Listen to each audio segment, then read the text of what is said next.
Christ continue de couler abondamment en vous. C'est un jour spécial, un jour de fête, un jour de joie, un jour de partage. Alors que cette journée se déroule depuis le lever du soleil jusqu'à son coucher, que la tristesse n'atteigne aucun cœur au nom de Jésus.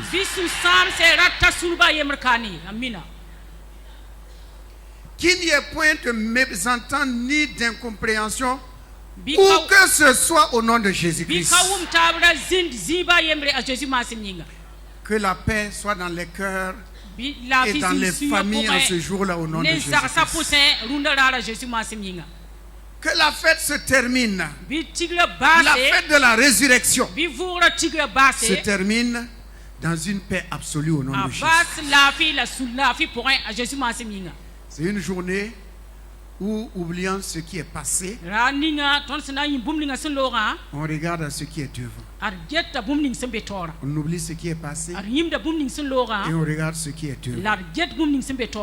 Que Dieu bénisse la présence de chacun d'entre nous. Et que notre communion en ce jour-là, qui nous relie avec le ciel par le sang de Jésus-Christ, nous amène à une sainteté, à une pureté, à une consécration sans pareil, à cause de l'excellence du sacrifice de Jésus-Christ. Amen. Vendredi soir, nous sommes restés là où le voile est déchiré. Mais avant que le voile ne se déchire, à la croix, puisque nous avons vu que Jésus est descendu de sa gloire, il est descendu sur la terre et il devait remonter avec nous. Et en passant par le parvis qui est la terre, en passant par la croix, en arrivant au cuve d'airain qui est la sanctification, la confession, la repentance, on arrive au lieu saint. Et la dernière chose que nous avons vue dans le lieu saint, c'est le voile. Ceux qui étaient là, vous avez suivi depuis le premier jour. Donc hier soir, nous nous sommes arrêtés au voile. Le voile était une séparation entre l'homme et son Dieu. Et dans l'Ancien Testament, personne ne devait traverser ce voile-là si ce n'est pas le jour de Pâques, une fois par an.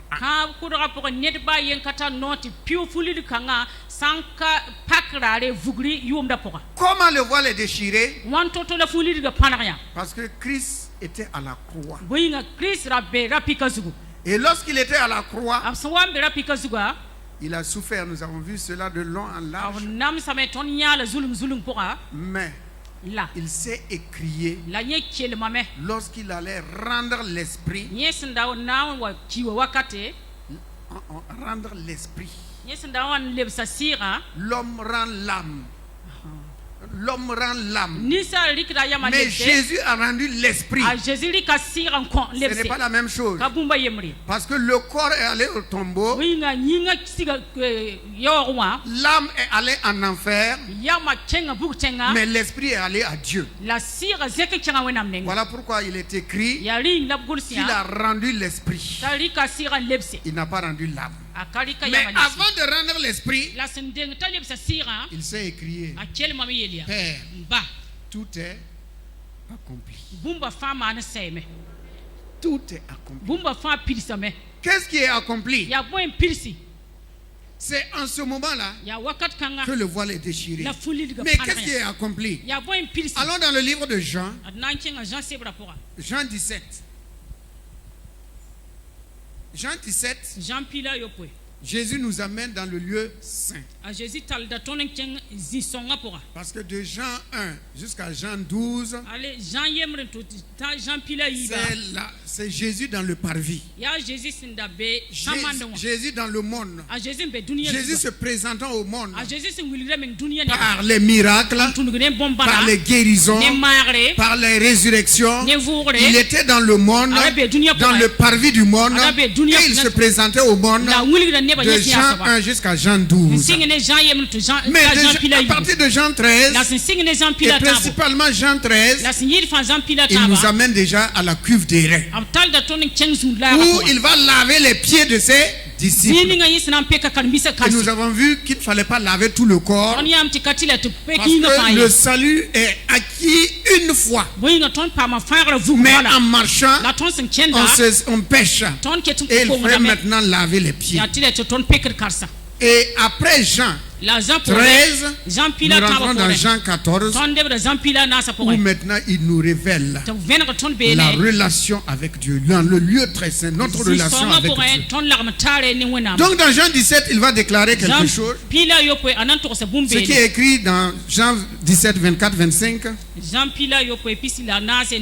Père, je veux que là où je suis, ce que tu m'as donné soit aussi avec moi,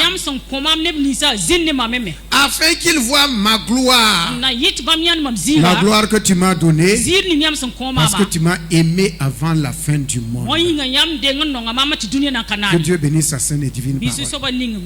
Alléluia. Jésus sait écrire le voile est déchiré. Il sait écrire le voile est déchiré. C'est pas quelqu'un qui a déchiré le voile. Non. Ce n'est pas un âge qui a déchiré le voile. C'est parce que les temps sont accomplis. Jésus a payé le prix. Et toi et moi maintenant, il n'y a plus de barrières. Il n'y a plus d'obstacles. Nous avons un libre accès auprès du Père. Il n'y a plus d'intermédiaire homme entre nous et Dieu en dehors de Jésus-Christ. C'est Jésus-Christ homme seulement qui est notre intermédiaire. Pierre n'est pas un intermédiaire. Jean n'est pas un intermédiaire. Marie n'est pas un intermédiaire. Joseph n'est pas un intermédiaire. Aucun homme n'est un intermédiaire. Un pasteur n'est pas un intermédiaire. Un évangéliste n'est pas un intermédiaire. Il y a un seul intermédiaire entre Dieu et les hommes, c'est Jésus-Christ seul. Voilà pourquoi il est écrit qu'il n'y a point de nom qui a été donné parmi les hommes par lequel nous devons être sauvés, c'est le nom de Jésus-Christ seul. Le seul nom, l'unique nom. Tous les autres noms vont disparaître. Même Élie et Moïse, sur la montagne de la transfiguration, tous les deux ont disparu en Jésus-Christ, parce que c'est lui qui va rester à la fin. Toutes choses passeront, toutes choses passeront, toutes choses passeront, mais Jésus-Christ, il est éternel. Il est venu de l'éternité. Il repart dans l'éternité et il nous a amenés dans l'éternité avec lui. Voilà pourquoi, lorsque le voile est déchiré, il dit simplement, Père, je veux que ce que tu m'as donné, là où je suis, je veux qu'il soit avec moi. Donc il a déchiré le voile en disant, à partir de maintenant, ce que tu m'as donné, ceux qui m'ont aimé, ceux qui ont accepté l'œuvre de la croix, ceux qui ont été crucifiés avec moi, ils ont droit maintenant à une libre entrée dans la présence du Père sans passer par qui que ce soit, en dehors du sang et de mon nom. Voilà pourquoi Jésus a dit, tout ce que vous demanderez à mon Père à mon nom, je le ferai. Alléluia. Alléluia. Le voile est déchiré. Jésus veut que nous soyons avec lui. Et c'est ce qu'il va faire. Il va nous amener avec lui. Mais il y a eu 3 jours où il y a eu un silence complet. On l'a mis au tombeau. Il y a eu un silence. Qu'est-ce qui s'est passé?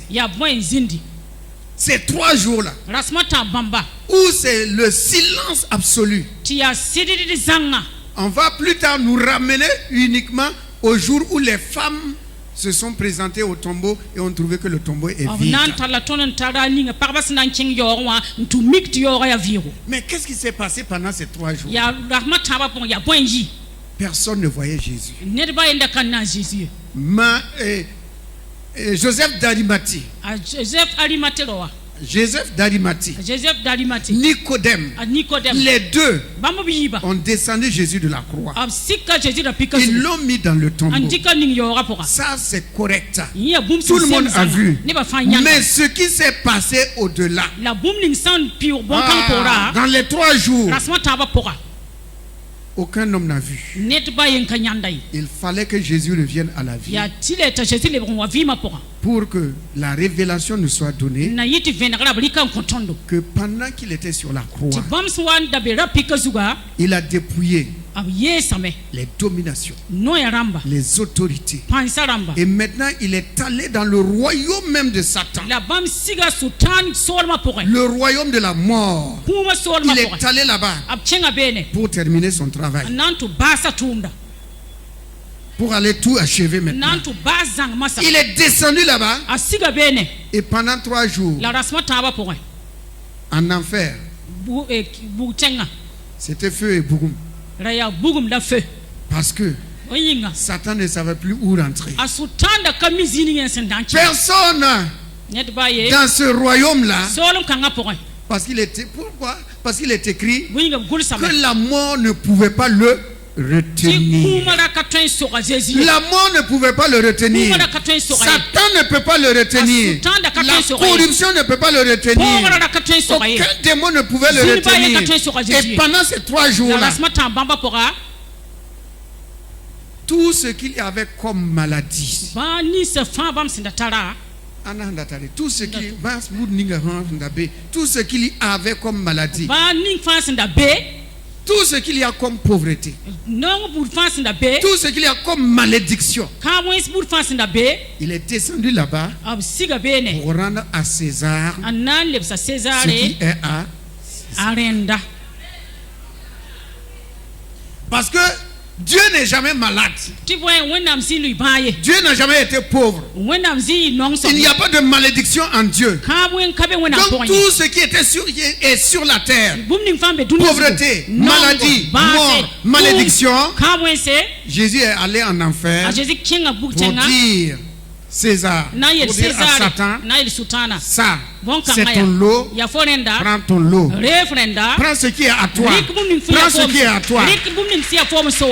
Et ce qui revient au racheté, ce qui revient au Fils de Dieu, ce qui revient aux élus, ce qui revient à ceux qui doivent régner avec lui, et que Satan avait bloqué, Jésus tend la main et lui dit donne-moi la clé.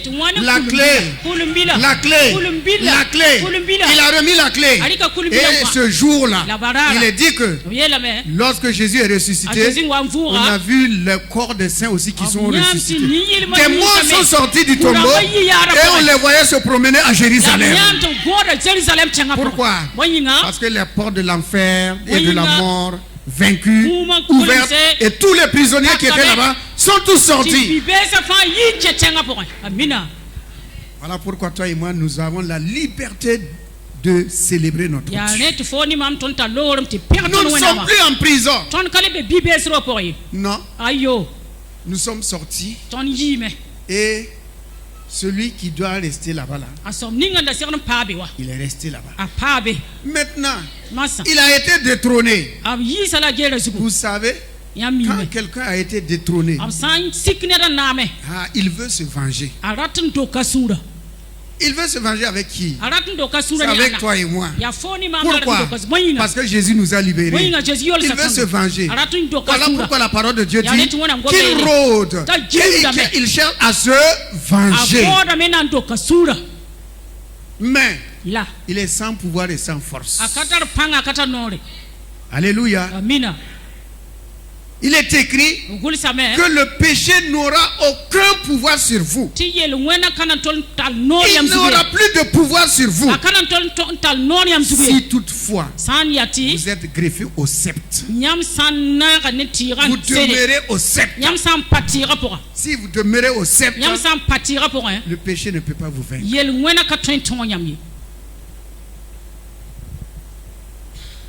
Étant sorti du tombeau, il va maintenant nous amener dans le lieu très saint. Ah, le lieu très saint. Où personne n'était encore entré. Voilà pourquoi Jésus a dit, personne n'a vu le Père. Personne n'a jamais vu le Père. En dehors de celui qui est sorti du sein du Père. En dehors de lui, personne n'avait vu le Père. Mais maintenant, il va nous amener afin que nous voyions le Père. Voilà pourquoi dans le livre de Romains, il est écrit que toi et moi, nous crions maintenant Abba, Père. Ce n'est plus le Dieu que tout le monde craint. Il est devenu un père pour toi et pour moi. Voilà pourquoi Jésus nous dit, venez au Père sans passer par un autre intermédiaire que moi.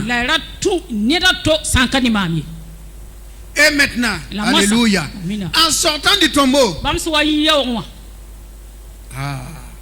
gloire à Dieu, il va nous donner à toi et à moi l'autorité, le pouvoir, la puissance, pour que nous qui étions chassés par le chasseur Satan, que nous devions des chasseurs et que lui devienne le chassé. Alléluia. Nous sommes devenus des chasseurs et lui il est devenu le chassé.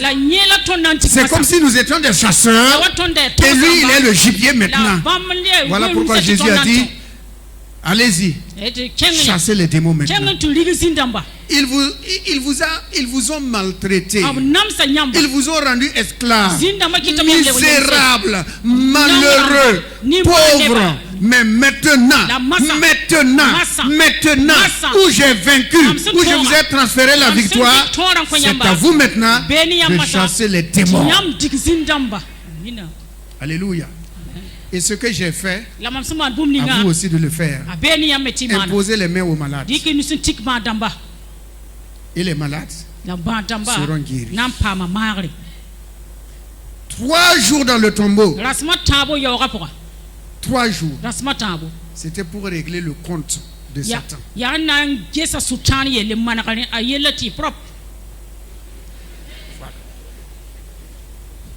Et maintenant, il sort en vainqueur.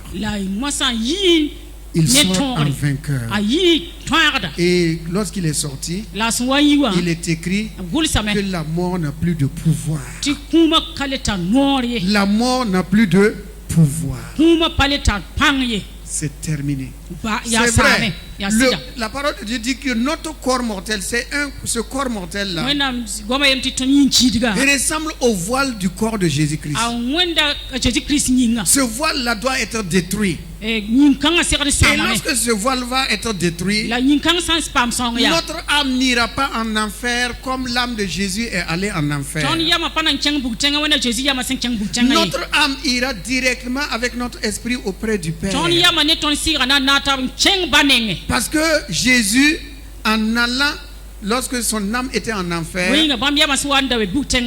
il nous a libérés de ce passage. Si toutefois, nous demeurons attachés à Christ. Ah oui, parce que si tu le renies, si quelqu'un le renie, comme Judas l'a renié, son âme ira où? Il s'est pendu. Son âme ira en enfer. Donc dans le lieu saint, très saint, nous rencontrons le coffre d'or. Tout est en or. C'est la présence de Dieu. C'est en or. Et il est écrit que dans ce coffre-là, que dans ce coffre, toi et moi, nous sommes le coffre du Dieu vivant. Dites-moi Amen. Nous sommes le coffre du Dieu vivant. En toi et en moi, il y a ce que nous allons voir. Dans le coffre, il y avait la manne. Un vase rempli de manne. Nous sommes des vases. Et nous sommes remplis de la parole de Dieu. Ah oui. Pourquoi? Parce qu'il est écrit, au commencement était la parole. La parole était avec Dieu et la parole est Dieu. Le vase contenant la manne voulait dire à Israël, souviens-toi d'où tu es venu. Pendant 40 ans, tu as erré dans le désert. Et c'est moi qui t'ai nourri. Et j'ai pris soin de toi. Donc, le souvenir, c'est un souvenir de qui nous étions. Et de ce que Dieu a fait pour nous. Notre nouvelle identité. Donc, le vase, c'est le vase rempli de manne. C'est rappelé à Israël d'où il est venu. Et Christ lui-même, il est le vrai repas. On a vu ça de long en large. Donc on ne va plus s'attarder là-dessus. Et ce qu'on rencontre aussi, c'est la table de la loi. La table de la loi. Pourquoi la table de la loi? Pourquoi on a dit de mettre cela là-bas? Pour dire que c'est Jésus-Christ seul qui a accompli la loi. Aucun prophète, aucun homme n'a accompli la loi. Voilà pourquoi la loi était dans ce coffre-là. Car Jésus lui-même, en tant que parole, il est venu, il a tout accompli. C'est pour cela qu'il disait aux Juifs, vous sondez les Écritures. Vous sondez les Écritures. Mais ce que vous cherchez là, les Écritures parlent de moi. Pourquoi ne voulez pas venir à moi pour avoir la vie? Si vous venez à moi, vous avez la vie. Et il y avait une troisième chose qui était aussi dans le coffre. C'est le bâton d'Aaron qui avait fleuri. Fleuri et porté des fruits. Et la parole nous dit que Christ est la résurrection. Le bâton qui a bourgeonné, qui a donné le fruit, il y a deux significations. Premièrement, c'est la grâce. Parce que Aaron, c'est Dieu qui l'a choisi par grâce. Il n'était pas meilleur que les autres. Non. Parce que c'est lui-même qui a fait le veau d'or. Donc il n'était pas meilleur que les autres.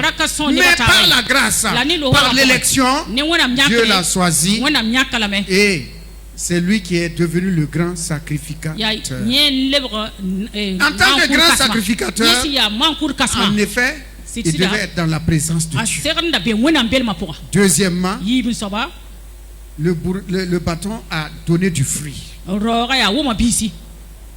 La résurrection. Voilà pourquoi Jésus dit que quiconque croit en moi, même s'il meurt, il vivra. Même s'il meurt, parce qu'on a coupé le bâton. Pour qu'il y ait un bâton, on l'a coupé. On l'a coupé et on l'a mis à part, on l'a séparé. Il n'a plus de sève, il n'a plus de racines. Mais ce bâton-là, comme il dépend de Christ, il ne meurt pas, il va vivre. Voilà pourquoi il est écrit que toi et moi, en étant en Christ, même si nous mourons, nous allons ressusciter. Et la parole de Dieu dit que si nous ne pensons pas, nous pensons qu'il n'y a pas de résurrection. Si quelqu'un pense qu'il n'y a pas de résurrection, alors il dit donc mangeons et buvons, car demain nous mourrons. Mais parce que nous savons qu'il y a la résurrection, voilà pourquoi nous ne faisons pas partie des mangeurs et des buveurs. Nous faisons partie de ceux qui s'affectionnent des choses en haut, parce que nous sommes passés de la mort à la vie. Et maintenant, pour terminer, au-dessus du coffre, il y avait des chérubins. Chérubins protecteurs. Jésus. Fallait qu'il rentre avec du sang. Parce que le grand sacrificateur qui rentrait dans le lieu très saint une fois par an, s'il ne dépose pas du sang, il meurt. Il ne sort pas. Voilà pourquoi quand il rentre dans le lieu très saint, on attache à son pied là une corde. Et il a une cloche à son cou. Comme ça, s'il marche, s'il est vivant, la cloche sonne. Et on sait qu'il n'est pas mort, que Dieu a accepté le sacrifice. Parce que s'il meurt, qui va rentrer là-bas? Celui qui rentre meurt. Donc, il y a une corde à son pied. S'il ne meurt pas, il sort. S'il meurt, il faut le tirer, faire sortir. À cause de la sainteté de Dieu. Nous nous amusons avec la sainteté. On s'amuse trop avec la sainteté. Dieu est saint. Saint et saint. Voilà pourquoi il a même purifié nos pensées. Parce que nos pensées souillent l'âme et nous empêchent d'être agréables à Dieu. Dieu est saint. Dieu est saint. Dans cette salle-là et au dehors, il y a plusieurs pensées qui sont en train d'être dans l'atmosphère. Voilà pourquoi l'Écriture dit que nous amenons toute pensée captive à l'obéissance de Christ. Parce qu'il y a beaucoup de pensées. D'autres pensent à la sortie, qu'est-ce que je vais préparer. Le pasteur traîne même. Bon, je dois aller visiter, je dois aller manger. Bon, j'avais laissé des enfants pour faire ça. Est-ce qu'ils ne sont pas en train de... Bon, il devait me livrer un poulet. Est-ce qu'il va venir? Il y a beaucoup de pensées. Mais la parole de Dieu dit que nous amenons toute pensée captive à l'obéissance de Christ. Pour que les pensées se concentrent sur une seule personne, Jésus-Christ crucifié, Jésus-Christ ressuscité, Jésus-Christ dans sa gloire. Le jour de la résurrection, des femmes, des braves femmes, sont allées au tombeau. Elles se sont reposées et elles sont allées au tombeau. Et lorsqu'elles sont arrivées au tombeau,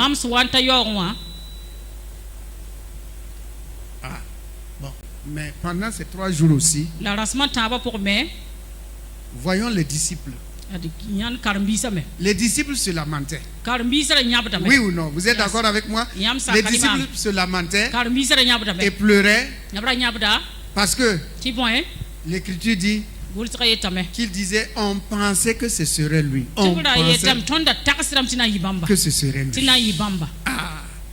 Il y a des gens quand ils viennent en Christ, ils disent je pensais que si je venais en Christ là, je serais riche, je vais me marier, j'aurai du travail. En venant en Christ, je ferai ceci, j'aurai cela. Mais puisque ça tarde, ils pensent que Christ ne va pas le faire. Christ le fera. Christ va le faire. Donc ils menaient deuil. Eux, ils étaient dans le deuil. Ils s'étaient enfermés. Ils avaient peur. Ils étaient dans le deuil. Ils ne comprenaient rien. Ils se sont dit, mais pourquoi on l'a suivi? Et Dieu nous montre leur vie là, avec l'exemple des deux disciples d'Emmaüs. Ils ont dit, bon, il est parti. Bon, on avait quitté notre village, on l'a suivi. On a quitté notre travail, on l'a suivi. On a quitté notre religion, on l'a suivi. On a quitté nos parents, on l'a suivi. Et voici, on ne sait pas ce qu'il est devenu. Bon, on va retourner chez nous. Ah, il est écrit que le chien ne doit jamais retourner à ce qu'il a vomi. Mais eux le retournaient en arrière. Mais Jésus va leur prouver qu'il est vivant. Jésus va les arrêter dans leur découragement, dans leur déception, dans leur... Il se dit, on a attendu vainement. Gloire à Dieu. Jésus est toujours celui qui vient nous repêcher. Il ne nous abandonnera jamais, nous délaissera jamais. Sur le chemin de la fatigue, du découragement, il va les rencontrer. Il va dire, mais où allez-vous? Il fait le chemin avec eux. Il marche avec nous. Il nous écoute. Il nous observe. On va se plaindre. Et il se plaint. On pensait que, on se disait que, mais voilà 3 jours, on ne sait pas ce qu'il est venu. Mais des femmes encore sont venues à ajouter les problèmes. Toujours les femmes. Elles sont venues encore nous dire que Jésus n'est plus dans son tombeau. Mais lui, on ne sait pas où il est. Pardon, Yéloa. Les femmes. Jésus va prendre la parole. Homme sans intelligence. Homme sans intelligence. Ne savez-vous pas que le Christ devrait souffrir entre les mains des païens et qu'il ressuscitera le 3e jour? Et il a commencé à les enseigner. Malgré l'enseignement, cela n'a pas enlevé le doute dans leur cœur. Ils pensaient seulement, voilà quelqu'un qui parle bien. Il parle bien. Parce qu'ils vont dire, notre cœur ne brûle-t-il pas au-dedans de nous? Mais hélas, c'est au moment de manger. Au moment de manger que Jésus va se révéler. Il a pris le pain. Et lorsqu'il a béni le pain, ils ont vu la manière dont il bénit le pain là. Nous avons déjà vu cela. On a vu cela où? Lorsqu'il a multiplié le pain. Il a pris le pain. Il a rendu grâce. Donc, celui qui est assis en train de bénir le pain là. Donc c'est celui qui est sorti du tombeau, dont les femmes ont parlé. Et lorsqu'ils ont découvert que c'était lui, il a disparu. Gloire à Dieu. Et ils se sont levés cette nuit même. Il n'y a plus de nuit pour eux. La nuit est passée. La peur est passée. Le doute est passé. L'incrédulité est passée. Ils se sont levés cette nuit même. Et ils vont faire encore 10 kilomètres. Ils ont fait 10 km à l'aller, sans repos. Ils font encore 10 km pour aller apporter la bonne nouvelle. Pour aller dire aux autres là, hey, le Christ là, il est réellement ressuscité. Les autres disent, mais mon ami, nous on sait, il est venu ici. Mais il y a un qui a dit, moi je ne crois pas. Moi Thomas, fils de Thomas, arrière-grand-fils de Thomas, moi je ne crois pas. Et il va dire, si moi Thomas, si moi Thomas, maman Thomas, si je ne mets pas mon doigt, il est courageux. Si je ne mets pas mon doigt, son petit doigt là, un homme comparativement à Dieu est une petite fourmi. Et il prend son doigt là. Il dit mon doigt là. Je vais prendre mon doigt. Mettre dans son côté percé là. Mettre dans son doigt percé là. Quand j'aurai fait cela, je saurai qu'il est réellement de ressuscité. Ah, les autres ont dit, en tout cas nous on l'a vu. Hein. C'est vous qui l'avez vu, mais moi je ne l'ai pas vu. Il faut avoir confiance les uns aux autres. Par exemple, des gens qui ont marché pendant 3 ans ensemble. Hein. Pendant 3 ans, ils ont marché ensemble. On te dit à ça, ils refusent. C'est ce qui arrive entre amis, entre frères, entre maris, entre collègues de service. Pendant longtemps, vous êtes ensemble. Et vous dites, voilà, il y a ça. Il dit, je ne crois pas. Il n'a pas confiance à ses collègues. Et Jésus a attendu lorsque la maison était fermée. Toute la maison fermée. Et Thomas ce jour-là était là. On ne sait pas où, lui aussi il était où. Lorsque Jésus est venu, lui il était où. Il est sorti pour aller se promener. Il est allé où? Les autres ont peur. Comme c'est Thomas là, il va dire que c'est vous qui avez peur. Moi je n'ai pas peur, je vais sortir. Enfermez-vous, moi je sors. Je vais aller en ville. Il est allé en ville. Jésus est venu. Il était en train de se promener quelque part. Voilà, toujours il faut être au bon endroit au bon moment. Et ce jour Jésus est venu. Porte fermée. Porte fermée. Et Jésus apparaît. Comme s'il était présent, il dit Thomas, viens ici. Thomas, viens ici. Tu veux mettre ton doigt? Ok, mets ton doigt dans mon côté et dans ma main. Et quand Thomas a entendu la voix, là, dit, oh, mon Seigneur et mon Dieu. Tout genou fléchira et toute langue confessera que Jésus est Seigneur. Il est Seigneur, Jésus est Seigneur. Il est sorti du tombeau, il est Seigneur. Alléluia. Et voici, il a cru que son Seigneur est sauvé. Et Jésus se tourne maintenant vers nous. Il dit, quant à vous, croyez sans avoir vu. Ayez la foi de croire que je suis le Fils de Dieu, que je suis le ressuscité, que je suis le médiateur entre Dieu et les hommes, que c'est à mon nom et par mon nom que vous avez une libre entrée auprès du Père. Croyez sans me voir, mais sachez que je suis avec vous tous les jours. Il est ressuscité. Il est sorti du tombeau. Et lorsqu'il est sorti, il est sorti avec nos bénédictions. Notre longévité, notre vie. Il est sorti et il nous a donné sa victoire. C'est ainsi que nous avons un cœur nouveau, un esprit nouveau, et nous sommes devenus de nouvelles créatures. La Pâque, c'est la fête de la nouvelle création. Parce que la vieille créature ne connaît pas ça. La vieille créature, bon, il faut manger, il faut boire. Mais toi et moi, nous savons qu'il était important. C'était important que nous passons à la croix. À la croix. Regardez l'agneau ici.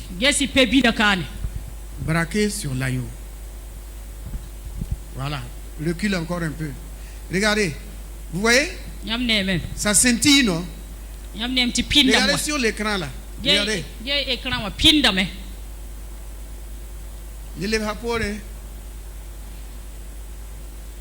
Envoie l'autre, il recule encore un peu. Recule encore. Recule. Voilà. Recule encore. Voilà. Regardez. L'agneau qui a été sanctifié, qui a été crucifié, on le voit où? Dans Apocalypse, on le voit où? Sur le n'hésitez pas, c'est sur le trône. Lorsque Jean va arriver, celui qui est assis sur le trône tient un rouleau. Et personne ne pouvait prendre le rouleau ni même le regarder. Et au ciel, on dit que Jean pleurait. Quelqu'un qui est au ciel et qui pleure. Si j'arrive là-bas, je vais cesser de pleurer. Hein? Arrivé là-bas et pleurer, mais le voici, il est là-bas, il pleure. Pourquoi il pleure? Parce qu'il sait que ce qu'il y a, le contenu de ce livre-là, c'était la destinée de l'humanité. C'est l'avenir de l'humanité. C'était le salut de l'humanité. Et personne ne pouvait regarder ni prendre.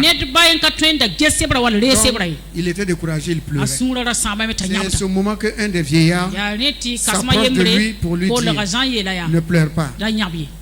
Il y a le lion de la tribu de Juda qui a vaincu et qui va prendre le seau et rompre. Il s'attendait à voir un lion sortir. Non. Jésus est le lion de la tribu. Lorsqu'il s'agit de nous défendre, en ce moment-là, il est un lion pour nous garder, pour nous protéger. Mais devant le Père, pour notre salut, à cause de nous, il devient un agneau. Et voici, il s'attendait à voir un lion. Et voici un agneau qui sort. Qui est sorti d'où? Du trône.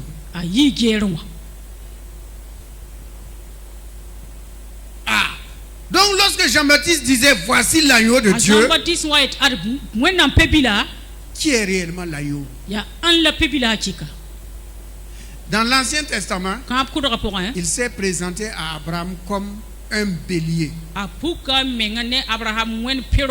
Un bélier qui a été sacrifié. Dans le Nouveau Testament, il se donne comme un agneau. La Bible est un mystère. C'est un grand mystère. Lorsqu'on va arriver là-bas, quand on va voir l'agneau là, on va voir celui qui est assis sur le trône. Et on va voir l'agneau. On va dire donc c'est lui-même. Voilà pourquoi il avait dit aux Juifs: si vous ne croyez pas que je suis c'est qui? C'est Dieu qui est je suis. Personne n'est je suis. C'est lui seul qui est je suis. Il dit: si vous ne croyez pas que je suis, vous allez mourir dans vos péchés. À nous, en ce matin-là, en ce jour-là, c'est le souvenir, le rappel que nous étions tous errants, des pécheurs, idolâtres, rebelles, insoumis, adultères, alcooliques, méchants. La parole de Dieu, mais qu'il a été frappé à cause de nous. Mais en ce jour-là, il est sorti du tombeau. Et nous sommes sortis du tombeau. Et ce qui était mort a fleuri. Comme le bâton de Aaron qu'on a coupé, a fleuri. Tout ce que nous allons entreprendre à partir de la résurrection va porter du fruit au nom de Jésus. Portera du fruit au nom de Jésus. Votre attente ne sera pas vaine au nom de Jésus-Christ. Votre semence produira au nom de Jésus-Christ. Votre cœur sera dans l'allégresse parce que vous êtes revenu à la vie. Les choses anciennes sont passées. Il y a de l'espoir, il y a de l'espérance, il y a la confiance, il y a la vie abondante. Soyez heureux et heureuses parce que Celui qui est mort vous a donné sa place auprès du Père. Il nous a donné sa place auprès du Père. Nous ne sommes plus orphelins. Nous sommes des fils de Dieu, des filles de Dieu, des héritiers et des héritières du royaume de Dieu. Alors, peuple de Dieu, je souhaite à tous bonne fête de résurrection. Vivons dans la résurrection. Nous ne sommes pas des cadavres. Nous ne sommes pas morts. Nous avons de l'espérance. Il y a de l'espoir pour nous. Parce que Christ, notre vie, Christ, notre vie est vivant. Christ, notre Seigneur est vivant. Christ, notre champion est vivant. Christ, notre héros est vivant. Christ, notre roi est vivant. Christ est vivant. Et il est vivant pour toujours. Et il vit en nous. Il vit en nous. Il vit en nous. Il vit en toi. Voilà pourquoi nous sommes sans crainte de le louer, de le célébrer. Si vous pouvez le célébrer, groupe musical, afin que nous nous réjouissons de ce jour-là, qui est un jour de fête. Alléluia. Alléluia. Alléluia. Bénis ton frère et bénis ta soeur. Et dis-lui, tu es vivant, tu es vivante. Il a fait de grandes choses dans ta vie. Oh, tout est passé. Oublie le passé. Oublie le passé. Tout ce que tu as perdu sera retrouvé au nom de Jésus-Christ. Ce qui a été volé sera retrouvé au nom de Jésus-Christ. Ce qu'on a pillé sera retrouvé au nom de Jésus-Christ. Ce qui était mort reviendra à la vie au nom de Jésus-Christ. Ce qui n'était pas fructueux deviendra fructueux au nom de Jésus. Au nom de Jésus, des portes nouvelles s'ouvriront. Alléluia. Le bonheur et la grâce t'accompagneront. Oh, qu'il est bon de louer le Seigneur. Alléluia. Alléluia. Amen. Amen. Amen. Gloire à Dieu. Mon cœur est rempli de joie. Mon cœur est rempli de joie. Oh, mon cœur est rempli de joie. Mon cœur est rempli de joie. Car Jésus est tout pour moi. Car Jésus est tout pour moi. Oh, car Jésus est tout pour moi. Car Jésus est tout pour moi. Il m'a sauvé. Il m'a sauvé dans son amour. Dans son amour. Il m'a sauvé dans son amour. Pour être à lui tous les jours. Il m'a béni. Il m'a béni dans son amour. Dans son amour. Il m'a béni dans son amour. Pour être à lui tous les jours. Mon cœur est rempli de vie. Mon cœur est rempli de vie. Oh, mon cœur est rempli d'amour. Mon cœur est rempli d'amour. Car Jésus est tout pour moi. Car Jésus est tout pour moi. Oui, car Jésus est tout pour moi. Car Jésus est tout pour moi. Il m'a lavé, dans son amour. Dans son amour. Il m'a lavé dans son amour. Pour être à lui tous les jours. Il m'a lavé, par son sang. M'a lavé dans son amour. Il est à lui tous les jours. Je ne mourrai point la seconde fois. Ma vie est cachée en Jésus. Je ne mourrai pas la seconde fois. Ma vie est cachée en Jésus. Oui, je ne mourrai point la seconde mort. Ma vie est cachée en Jésus. Je ne mourrai pas la seconde fois. Ma vie est cachée en Jésus. Il m'a donné la vie. Il m'a donné la vie. Il m'a donné la paix. Il m'a donné la paix. Il m'a donné la joie. Il m'a donné la Ce joie. que personne ne peut faire. Il l'a fait pour moi. Ce que ma mère ne peut faire. Il l'a fait pour moi. Ce que mon père ne peut faire. Il l'a fait pour moi. Ce que mon mari ne peut faire. Il l'a fait pour moi. Ce que personne ne peut faire. Il l'a fait pour moi. Il m'a donné la joie. Il m'a donné la joie. Il m'a donné la vie. Il m'a donné la paix. Il m'a racheté. Il m'a donné la paix. Il m'a justifié. Il m'a justifié. Il m'a lavé. Il m'a lavé. Ce que personne ne peut faire. Il l'a fait pour